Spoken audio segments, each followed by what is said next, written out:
De hecho, las relaciones internacionales van a cambiar considerablemente como consecuencia de esta experiencia terrible que el mundo está viviendo. Ya venía cambiando, ¿no? Debido al avance de la ciencia y la tecnología, aquello que se llamó la cuarta revolución industrial, ¿no? Y la inteligencia artificial, todos los nuevos avances que presagiaban un mundo distinto, pero luego esto se ha visto de alguna manera eh, confrontado con esta pandemia, ¿no? La aparición de este virus que ha sido absolutamente desconocido, al punto de que ningún país sabía cómo realmente tratar esta situación y por consiguiente ha habido un intercambio importante entre los países para encontrar la mejor forma de contener en lo posible esta pandemia, ¿no? Y esto más adelante lo que debiera significar es un refuerzo de la cooperación internacional en varios campos. Uno de ellos, el que usted menciona, el comercial, porque paradójicamente los diplomáticos nos especializamos en cerrar nuestras fronteras, mejor dicho, en definir nuestras fronteras para abrirnos al mundo, ¿no? Así es. Y ahora más bien tocó cerrar fronteras para evitar que en lo posible esta pandemia se agravara en nuestros países. De manera que esta es una paradoja, pero es la realidad. Entonces, yo quisiera citar a un internacionalista importante, Richard Haas, quien en un artículo reciente se preguntaba cómo sería el mundo post-pandemia. Y él decía que él pensaba que podía ser un mundo parecido a lo que fue después de la Primera Guerra Mundial y no de lo que fue la Segunda Guerra Mundial. En otras palabras, él lo que estaba con esto advirtiendo es de que podía haber una tendencia al aislacionismo en los países. O sea, a mirar hacia adentro, ¿no? No solamente en términos de subsanar, ¿no? Y superar las consecuencias de la pandemia, sino al mismo tiempo el buscar fortalecer sus economías internas, ¿no? Frente a un comercio internacional que se va a ver bastante distorsionado por las circunstancias.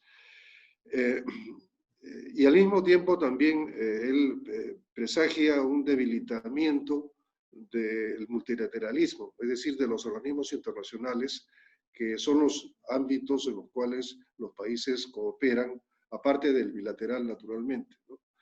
Y esto es algo que es extremadamente importante y que es la nueva tarea que vamos a tener los diplomáticos, ¿no?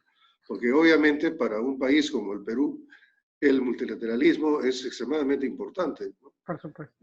El aislacionismo para el Perú, siendo un país mediano, por así decirlo, sería fatal, ¿no? Claro. A nosotros nos conviene más bien una relación muy amplia con el resto del mundo, como de hecho lo hemos venido desarrollando, y debemos cuidar de que así continúe. Hay que recordar, por ejemplo, que el Perú fue uno de los países precursores y firmantes de la Carta de las Naciones Unidas. El Perú siempre ha estado a favor del multilateralismo en todos los campos, en el campo mundial, caso de Naciones Unidas que acabo de mencionar, pero también en el campo regional, ¿no? Hay que ver cómo es que el Perú ha propiciado la integración latinoamericana en todos los ámbitos, ¿no? Incluyendo el más próximo a nosotros, que es la Comunidad Andina, y más recientemente la Alianza del Pacífico. De manera que esto es algo que, como digo, va a ser una nueva frontera que se nos va a abrir a los diplomáticos peruanos, que va a ser el trabajar para preservar el multilateralismo y la cooperación internacional de todos los ámbitos, y al mismo tiempo también preservar nuestras corrientes comerciales. Ahora, el comercio sin duda va a cambiar como consecuencia de lo que mencioné anteriormente, que son los avances en la ciencia y la tecnología, pero también como consecuencia de la pandemia que se ha vivido. Y ahí van a haber algunos países que van a tratar de alguna manera, modificar sus cadenas comerciales para traerlas más bien hacia su país. La Claro. globalización, lo que había producido, había sido una gran diseminación de la producción a nivel internacional, donde en un país se fabricaba un componente, en otro país se fabricaba otro componente, y así hasta que finalmente salía el producto final, ¿no?